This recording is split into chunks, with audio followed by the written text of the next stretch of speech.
महाराज जी, क्या अच्छे कर्म करने से मनुष्य की आयु बढ़ती है या पुराने किए हुए पाप माफ हो जाते हैं? अच्छे कर्म अलग डिपार्टमेंट, पुराने कर्म अलग डिपार्टमेंट। उनके नष्ट करने का अनुष्ठान अलग। ऐसा नहीं कि आप अच्छे कर्म कर रहे हो तो आपके बुरे कर्म नष्ट होते जा रहे हैं। नहीं, बुरे कर्म आपको दंड देंगे। अच्छे कर्म आज जो कर रहे हो कल आपको अच्छा ही देंगे, अच्छा फल देंगे, सुख देंगे, लेकिन वो बुरे कर्म नष्ट नहीं होंगे। उसके लिए अलग सिद्धांत बनाया गया है कि आपके शुभ अशुभ दोनों कर्म कैसे नष्ट हो सकते हैं, आप कैसे भगवत प्राप्ति कर सकते हैं। और आयु नहीं बढ़ती, अच्छे कर्म करने से आयु नहीं बढ़ती, क्योंकि आयु तो जो विधना ने लिख दिया, छठी राव के अंक, राय घटे न तिल बढ़े रहुरे जीव निशंक, वो तो उतनी ही आयु है। हाँ, घटा सकते हो आप, संत हत्या कर दो, आप वैष्णव हत्या कर दो, कोई बड़ा अपराध कर दो तो आपकी आयु तत्काल नष्ट हो जाएगी। साधु अवज्ञा तुरंत भवानी, कर कल्याण अखिल के हानि। बढ़ा नहीं सकते। आयु जितनी है उसको ऐसे बढ़ा सकते हो कि जैसे 100 श्वासें हैं, अब आपने प्राणायाम के द्वारा 50 श्वास रोक ली तो आपकी 50 प्लस हो गई, आगे आयु बढ़ गई। बकाया वो श्वास उतनी ही रहेगी। श्वास में एक भी श्वास बढ़ने वाली नहीं है। इसीलिए सावधानी पूर्वक हर श्वास को भजन करते हुए, लोगों का मंगल करते हुए, तीर्थयाटन करते हुए, परोपकार करते हुए ऐसे व्यतीत करना चाहिए। गंदे आचरण, गंदा भोजन, गंदा व्यवहार, ये सब यहीं धरा रह जाएगा। चाहे जितना कमा लो यहीं बैंक बैलेंस धरा रह जाएगा, चाहे जितनी बिल्डिंगें खड़ी कर लो यहीं सब धरी रह जाएंगी। मर के नरक जाना पड़ेगा यदि पाप करोगे। अच्छे कर्म करोगे अच्छा फल मिलेगा, बुरे कर्म करोगे बुरा फल मिलेगा। आयु से उसका कोई ताल्लुक नहीं है। डॉक्टर चंद्रहास नायक जी, गुजरात से। राधे राधे महाराज जी। महाराज जी, मैं पेशे से हार्ट का डॉक्टर हूं और पिछले 25 सालों से गुजरात में महाराज जी अपनी सेवाएं दे रहा हूं गरीब और मरीजों की। महाराज जी, आप पूछ रहे हैं कि कभी कभी महाराज जी शारीरिक कष्टों को तो हम दूर कर देते हैं महाराज जी, बट जो मरीज के मन के जो दुख होता है महाराज जी, उसको दूर करने का महाराज जी कभी कभी लगता है कि ये मन से इतनी पीड़ा है, इसको उससे बाहर निकलने का क्या उपाय है महाराज जी? भगवान के भजन के बिना चाहे आप लाख उपाय कर लो, सुखी नहीं किया जा सकता। तब लगी कुशल न जीव कहूं, सपने हूं मन विश्राम, जब लगी भजत न राम कहूं, शोक धाम तज काम। जब तक भगवान का भजन नहीं होगा तब तक जीव को विश्राम नहीं मिल सकता, शांति नहीं मिल सकती, आनंद नहीं मिल सकता। वो चिंतन के द्वारा कष्ट प्राप्त करता रहेगा। अगर भगवान में चित्त लगा है तो हम आपके सामने प्रेजेंट उदाहरण हैं। लेकिन मैं आनंदित हूं, मुझे किंचन मात्र कोई कष्ट नहीं है। क्यों? क्योंकि मेरा मन भगवान में लगा है, इसलिए। अमनदीप जी, राधे राधे। राधे राधे महाराज जी। महाराज जी, आपको ऑनलाइन सुनते सुनते नाम जप की प्रेरणा जागी, आपकी कृपा से थोड़ा साधन भजन होने लगा। फिर कुछ महीने पहले अचानक स्वास्थ्य खराब होने के चलते मृत्यु का अनुभव हुआ। ऐसा लगा कि एक श्वास भी व्यर्थ नहीं जाने दूंगा। पर धीरे धीरे मन दोबारा इधर उधर भटकने लगा और अहमता ममता जोर पकड़ गई महाराज जी। अब मतलब कैसे फिर से वापिस भजन के मार्ग पर चलने का प्रयास करूं? देखो, ये भजन मार्ग दृढ़ता पूर्वक चला जाता है। जैसे हम चढ़ाई पे चढ़ते हैं ना, तो हमें सबसे पहले ब्रेक पर ध्यान देना कि हमारी ब्रेक मजबूत है कि नहीं। क्योंकि अगर चढ़ाई पे हम चढ़ रहे हैं, हमारी ब्रेक मजबूत नहीं है, तो गाड़ी भी नष्ट हो सकती है, हम बहुत बुरा फिसल सकते हैं। चढ़ाई चढ़ता जाए, ब्रेक मजबूत लगाता जाए कि हम आगे अगर नहीं बढ़ पा रहे तो हम गाड़ी को अपने वहीं रोक सकते हैं। परमार्थ का मार्ग ऐसे चला जाता है कि अगर हम आगे नहीं बढ़ पा रहे हैं, हम 6 महीना नहीं बढ़ पा रहे हैं, तो हम 6 महीना वहीं खड़े हैं जहां हम हैं, पीछे नहीं। अगर पीछे गए तो गाड़ी भी बर्बाद हो जाएगी और हमारा सारा का सारा प्रयत्न निष्फल चला जाएगा। क्योंकि जब हम भगवान के मार्ग में चलते हैं तो काम क्रोध लोभ मोह मद मत्सर ये अपनी पूरी ताकत लगाते हैं हमको पीछे घसीटने के लिए, और हम बढ़ना आगे चले जाए। ऐसे सुविधाएं नहीं मिलेंगी, लेकिन जब भजन के लिए आप चलोगे तो भोग की हर सुविधा आपको मिल जाएगी। भ्रष्ट होने के लिए हर चांस मिल जाएंगे, माया वो सब कर देगी। नहीं भोगना, मुझे भगवान चाहिए, ब्रेक मारो। मुझे गलत आचरण नहीं करना, मर सकता हूं, गलत आचरण नहीं कर सकता। मैं गलत मार्ग में नहीं जा सकता, भले खड़ा रहूं यहीं।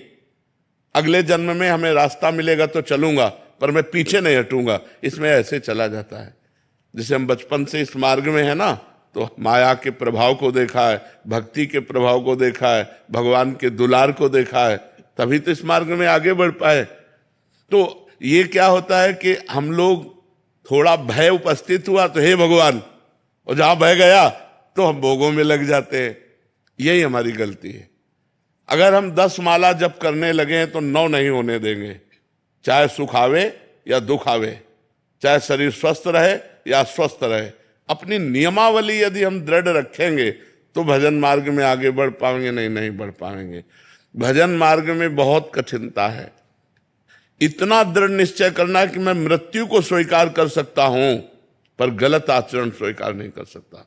मृत्यु आवे मुझे मार जाए वो स्वीकार है, लेकिन मैं गलत आचरण नहीं कर सकता, धर्म विरुद्ध नहीं चल सकता। ऐसा ब्रेक होनी चाहिए, और ऐसी ब्रेक नहीं है, ऐसी ब्रेक नहीं है। जहां फिसलन हुई उधर ही फिसलते चले जाते, तो फिर भजन कैसे होगा? भजन तो बहुत पवित्र वस्तु है। जब तक मन हमारा, इंद्रियां हमारी, विचार हमारे पवित्र नहीं होंगे तब तक भजन कैसे हो सकता है? पापवंत कर सहज स्वभाव, भजन मूर्ते भाव न काऊ। सबसे कठिन बात है संसार में मन को भगवान में लगाना, और ये नियमावली के द्वारा ही लग सकता है। जैसे जल को कहीं भी छोड़ो वो ढलान की तरफ नीचे ही जाएगा, अगर ऊपर चढ़ाना है तो यंत्र की जरूरत है, नहीं है? ऐसे ही मन को छोड़ो वो विषयों की तरफ जाएगा, अगर उसे परमात्मा में लगाना है तो मंत्र की जरूरत है। निरंतर मंत्राकार करो, नामाकार करो, राम राम राम, कृष्ण कृष्ण कृष्ण, राधा राधा राधा, तभी ये जाकर भगवान में लगता है, ऐसे नहीं लगता। और जब भगवान में लग गया फिर महान आनंद, जिसके प्राप्त करने के बाद कुछ प्राप्त करना बाकी नहीं रहता, जिसके जान लेने के बाद कुछ जानना बाकी नहीं रहता, वो भगवान है। हर समय अपार आनंद हृदय में रहता है, न कोई शोक, न कोई चिंता, न कोई चाह, न कोई भय, आनंद ही आनंद। और हम आनंद ही प्राप्त करना चाहते हैं, लेकिन भोगों में कौन सा ऐसा भोग है जो हमें आनंदित कर दे? बताओ। आप लोग तो गृहस्थ हो, हर भोग के बाद अशांति, तृष्णा, घृणा, यही चीजें हैं। इसमें नहीं, उसमें, उसमें नहीं, उसमें भागते घूम रहे, कभी हमें तृप्ति नहीं हुई। तृप्ति तब होगी जब भगवान के चरणों का चिंतन करेंगे, सत्य से चलेंगे, परोपकार करेंगे, परहित करेंगे, तो हमारा हृदय आनंदित हो जाएगा। प्रणव कुमार गौतम जी। राधे राधे प्रभु। राधे राधे महाराज जी। महाराज जी, दास पहले महाराज जी कह रहे हैं कि विदेशी फिल्मों में काम करते तो जीवन शैली में पश्चात सभ्यता की गहरी छाप थी। कई प्रश्न थे जिनका उत्तर ना मिलने के कारण अध्यात्म की तरफ कभी झुकाव ही नहीं हुआ। 1.5 साल पहले ही शरीर के पिताजी और माताजी पूरे हुए। मन में कई प्रश्न थे। इस शरीर के छोटे भाई जो रोज आपकी रील देखते थे, दास के कान में शब्द पड़े, पर मैंने तार्किक बुद्धि से आप में त्रुटि खोजने के लिए आपकी रील देखना शुरू की। काफी दिन जब त्रुटि नहीं खोज पाया तो सरेंडर हो गया महाराज जी। अब मतलब भगवान के मार्ग पे आगे चलना चाहता हूँ महाराज जी। कि जो इनसे पाप हुए, जो इन्होंने आपके प्रति ऐसा हो किया, उसके लिए क्षमा प्रार्थना। ना, कोई क्षमा नहीं। हो तो जिज्ञासु जब कोई जिज्ञासा करना चाहता है तो निगेटिव या पॉजिटिव दो ही उसके पॉइंट होते हैं। लेकिन अमृत को निगेटिव भाव से पियो या पॉजिटिव भाव से, वो क्या करेगा? अमर ही तो कर देगा। तो आपने अमृत में खोज करनी शुरू की तो आप अमर तो हो ही जाओगे, आपका मंगल तो हो ही जाएगा, वो अपराध नहीं माना जाता। मान लो हमारी बुद्धि है कि संशय करके परीक्षा लेकर के, तो उत्तम बात है। ऐसी बुद्धि धोखा नहीं खाती। हम अंधविश्वास से नहीं जुड़े, हम अपनी बुद्धि के द्वारा, विवेक के द्वारा परीक्षण करके, हम जिससे मिल रहे हैं, हम जिससे बात कर रहे हैं, जो हमारी बुद्धि में वो पास हो रहा है तो मुझसे मिल रहे हैं, ये बहुत अच्छी बात है। हम इस बात का विरोध नहीं करते, करना चाहिए न, इससे धोखा नहीं मिलेगा। खूब सत्संग करे, खूब बात सुने, खूब उसका परीक्षण करे, तब उससे मित्रता करे तो आगे उन्नति को प्राप्त होता है। बहुत ग्लानि होती थी। नहीं, हाँ, कोई बात नहीं है, ये अच्छी बात है। अब आगे बढ़िए, नाम जप कीजिए और सत्संग सुनिए और सत्मार्ग को ग्रहण कीजिए, और पीछे की गलतियां जो हो चुकी हैं उनको दोहराइएगा नहीं। बस इसी से मंगल हो जाएगा। हर आदमी से गलती होती है, हम गलती के पुतले ही हैं। हम गलती के पुतले, कहीं भी कोई भी गलती हो सकती है हमसे, पर हम सुधार करें, विवेक के द्वारा सुधार करें। अगर हम गलतियों में फंसे रहे तो फिर मनुष्य जीवन का मतलब क्या हुआ? हमसे गलती हो सकती है, दौड़ने वाला ही गिरता है। चलने वाला ही फिसलता है, गिरा हुआ क्या गिरेगा। तो इसलिए हमें चाहिए कि हम चलें, जो हमसे गलतियां हुई उनका त्याग करें, उत्साहपूर्वक आगे बढ़े। उषा जी फरीदाबाद से। राधे राधे राधे महाराज जी। महाराज जी, जगत नश्वर है लेकिन कर्म प्रधान है, तो कई बार हमारे सामने एक से अधिक विकल्प होते हैं।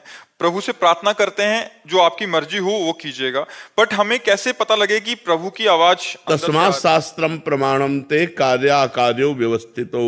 भगवान ने गीता जी में कहा है कि शास्त्र के अनुसार ही हमारा संकल्प विकल्प होना चाहिए। ये क्रिया करनी है कि नहीं करनी, करनी है तो कैसे करनी है, नहीं करनी तो क्यों नहीं करनी, इसमें शास्त्र है। अब शास्त्रों में पहुंच रही है तो संतों से पूछो, संतों की बात मानो, और अगर किसी की भी बात ना माननी हो तो आपके हृदय में परमात्मा बैठा वो बता रहा है, पर आप सुनो तो उसकी बात। कोई भी कार्य आप गलत करने चलेंगे तो आपके अंदर आएगा गलत है, आएगा आपके अंदर एक बार संकेत आएगा गलत है। सही करने चलोगे तो अंदर उत्साह और शीतलता आएगी, सही है सही है। तो उस बात को हम समझ नहीं पाते, तो हमें लगता है प्रगट में सत्संग सुनना चाहिए, शास्त्रों का स्वाध्याय करना चाहिए, जिससे हमारी बुद्धि को ये ज्ञान तो हो कि मुझे क्या करना चाहिए क्या नहीं करना चाहिए, और जो करना चाहिए वो कैसे करना चाहिए, जो नहीं करना चाहिए वो क्यों नहीं करना चाहिए। ये सब शास्त्रज्ञ महापुरुषों से या शास्त्र के द्वारा हमें ज्ञान होगा, ये हमको ऐसे संसारिकता में तो ज्ञान होगा नहीं। इसीलिए शास्त्र स्वाध्याय की आज्ञा है कि रोज शास्त्रों का स्वाध्याय करना चाहिए, रोज सत्संग सुनना चाहिए, रोज सत्कर्म करने चाहिए, जिससे हमारी बुद्धि पवित्र हो, हमारी आत्मा की आवाज को सुन सके। हमारे अंदर दो आवाजें आती है, एक मन की आवाज,